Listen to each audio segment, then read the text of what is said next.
En manchette aujourd'hui, un homme se blesse dans un accident de VTT à Rwanda et un incendie ravage plusieurs commerces et logements à la Sarre. Le TVA Nouvelle Midi commence maintenant.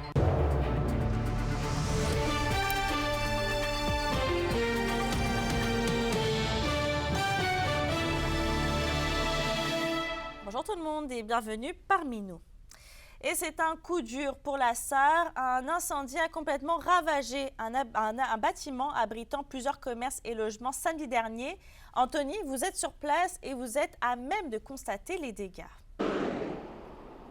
Oui, écoutez, Mélissa, là, comme vous dites, c'est un coup dur. Et comme vous pouvez le voir juste derrière moi, le bâtiment est une réelle perte totale selon les autorités ici. Les flammes ont emporté le commerce Amisson, le restaurant chez Bordy et 2 logements. J'ai pu m'entretenir avec certains propriétaires des commerces et le propriétaire de l'immeuble. Et c'est une épreuve très difficile à traverser pour eux. Je rappelle un peu les faits. Comme vous le dites, c'est samedi vers 19h que les pompiers ont été appelés à se rendre pour un incendie qui se serait déclaré dans la partie ouest du bâtiment. À l'arrivée des pompiers, le brasier était déjà important. En ce sens, la vingtaine de pompiers de la Sarre ont dû faire appel à une dizaine de pompiers du service incendie de Marc-Amic pour les aider. J'ai justement parlé avec M. Luc Gaudreau, qui est le pompier en chef ici à la Sarre. Et on me dit que pour l'instant, selon leur premier constat, en fait, l'incendie en serait de nature accidentelle. Ceci étant dit, j'ai pu discuter avec l'un des copropriétaires de chez Amisson. Et évidemment, la situation est très difficile à vivre ici, c'est réellement vu comme une certaine tragédie. Par contre, il souligne le travail important fait par les pompiers et aussi l'appui de la population qui, via plusieurs messages sur les réseaux sociaux, ont soutenu les gens qui étaient touchés par les flammes. Malgré tout, on nous confirme que la pente va être assez difficile à remonter. Je vous laisse d'ailleurs écouter M. Danny Pronovo, l'un des copropriétaires à ce sujet. On me suis venu ici, la rue était déjà barrée, il y avait plein de monde, déjà les flammes étaient déjà, le feu était bien pris, comme on peut dire. Fait que, on a regardé ça un bout, là, mais ça fait mal au cœur, c'est sûr. On ne sait pas pour la suite, on vit le moment, puis on va voir ce qui adviendra, on ne sait pas encore. Bref, on vient de l'entendre, vraiment une situation difficile vécue par les gens touchés. Par contre, on souligne le fait que personne n'a été blessé dans les événements. Seulement, plus simplement, des gens ont été relocalisés pour l'instant par la Croix-Rouge. Bref, je reviens avec un reportage complet ce soir avec d'autres réactions et témoignages. Ça ne pas manquer. Merci, Anthony. Toujours dans les faits divers, un homme de 42 ans a été gravement blessé lors d'une collision samedi dernier à Rwanda. L'accident a eu lieu vers 15h près du lac Flavrian et selon la Sûreté du Québec, le conducteur circulait dans un véhicule tout-terrain en direction ouest à haute vitesse sur le rang du lac Flavrian. Il a perdu la maîtrise de son VTT et a heurté un poteau. L'individu a été éjecté et par la suite, il a été transporté dans un centre hospitalier. Malgré des blessures graves, on ne craint pas pour sa vie. Et toujours selon la SQ, l'homme pourrait faire face à des accusations de conduite avec les capacités affaiblies de conduite durant une interdiction et de recel. Dans un autre dossier, on vous en parlait vendredi. Le gouvernement Legault souhaite que les CLSC deviennent en fait le point d'accès principal pour les personnes aînées. Mais Kimberly, est-ce que cette initiative peut réellement être bénéfique pour la région? Eh bien, l'idée est bonne selon Jean-Sébastien Blais, qui est président du syndicat interprofessionnel en soins de santé de l'Abitibi-Témiscamingue, mais elle est totalement déconnectée de notre réalité dans la région. Il rappelle que dans les dernières années, tous les points de services ruraux ont été abolis et ceci a également entraîné l'abolition de centaines de postes d'infirmières auxiliaires. Donc, en ce moment, les villages n'ont pas accès à un CLSC, soit un centre local de services communautaires. Bref, avec des enjeux de main-d'œuvre de plus en plus importante que jamais, l'initiative n'est tout simplement pas applicable en Abitibi-Témiscamingue.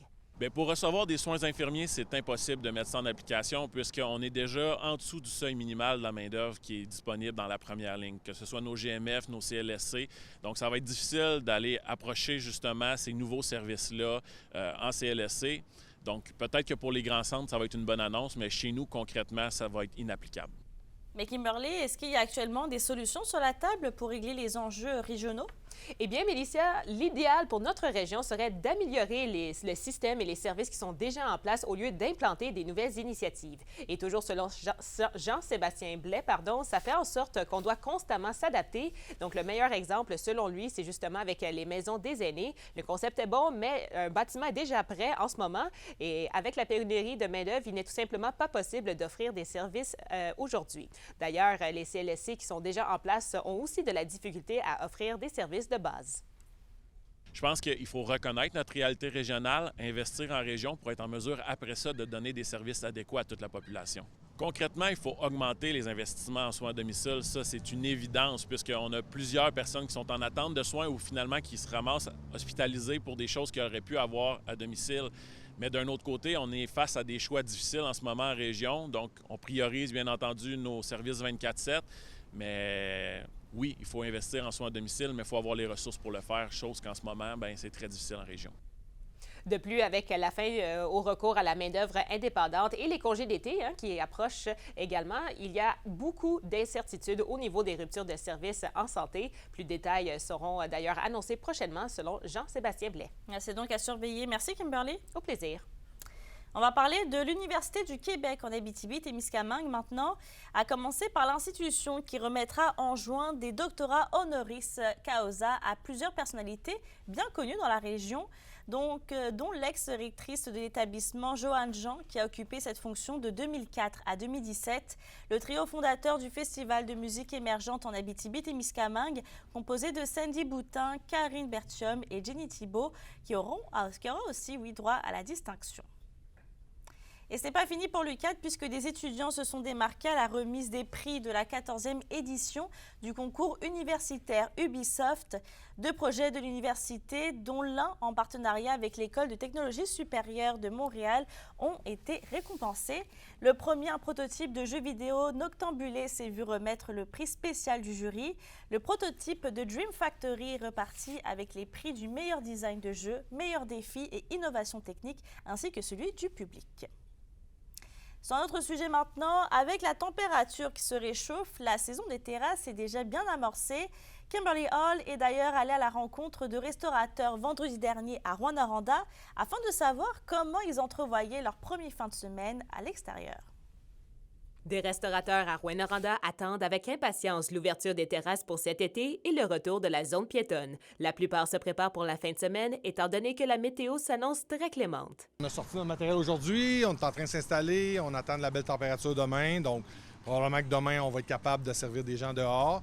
Puis après ça, ça va être au jour le jour. Là, la température fluctue, donc on s'adapte à chaque journée. Là. On a monté la barrière, on n'a pas sorti les tables, il annonce la pluie, mais demain matin, à 8h30, on va tous être ici en train de préparer le 20 degrés qu'il va avoir. Quand le printemps, l'été, puis tout ça s'installe, c'est toujours excitant. C'est toujours excitant d'ouvrir la porte de garage, puis de voir des nouveaux passants, puis de voir la principale fleurir. Fait que nous, on est toujours bien excités. Pour cet été, la Ville a décidé de réduire la durée de la zone piétonne de 2 semaines. Les restaurateurs sont un peu déçus, mais ils comprennent que le but est d'accommoder les commerçants désavantagés par les rues fermées. On aurait aimé ça que ça soit plus long, mais on comprend que c'est pas tout le monde qui a les mêmes enjeux, qui a la même réalité là, au niveau des piétons, du stationnement, etc.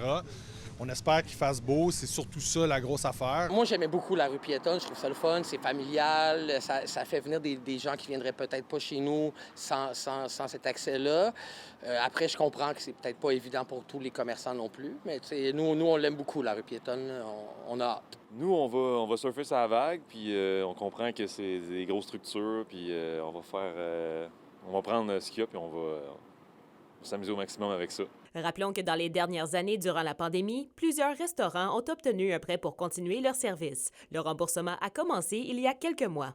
On savait depuis longtemps qu'on avait à rembourser ça. On a eu des petits sourcils, mais on s'était préparé d'avance, puis on avait l'argent de côté. Donc, quand ça a été le moment, on a remboursé. Ils ont commencé à nous appeler puis nous dire qu'il fallait commencer à prendre des ententes puis des paiements. Fait que c'est sûr qu'on appréhende la prochaine année. Les gens pourront profiter de la zone piétonne du 27 juin au 11 août prochain sur l'avenue principale. Les rues Perrault et Campbell seront piétonnes pendant 3 fins de semaine durant l'été afin de souligner certains événements comme la vente trottoir ou encore Osisco en lumière.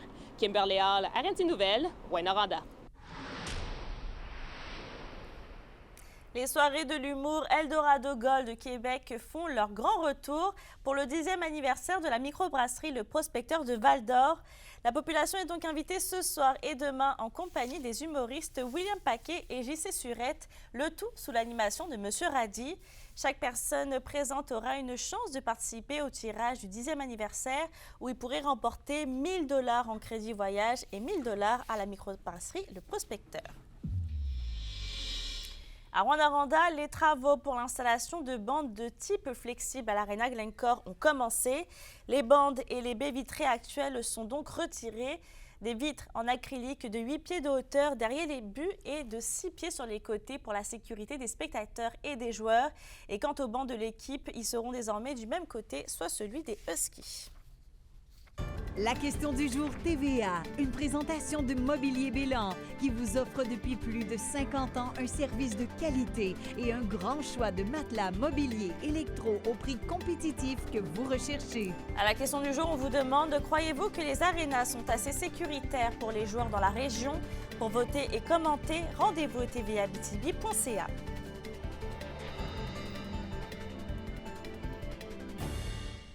La deuxième édition du gala sportif Gladiateurs du Nord a eu lieu samedi soir à Val-d'Or et c'est un succès selon l'organisation puisque près de 400 spectateurs étaient sur place pour assister aux 14 combats qui se sont déroulés au courant de la soirée. Le vainqueur du combat principal est Madson Léo du Clou Gym de Chambly. À la météo, après avoir une semaine quand même assez nuageuse, le soleil a enfin posé ses valises dans la région. Donc pour aujourd'hui, on aura une alternance de soleil et de nuages sur tous les secteurs et il fera un maximum de 15 et 16 degrés. Pour ce soir et cette nuit, on aura des nuages dans la région, mais ça devrait normalement se dégager ce soir. On attend aussi des nappes de brouillard au cours de la nuit et il fera un minimum autour de 1 degré. Je termine ce bulletin avec la semaine des soins infirmiers qui commence aujourd'hui et le thème est « Changer des vies, façonner demain ». Sur ce, je souhaite de passer une très bonne journée et on se retrouve tout à l'heure.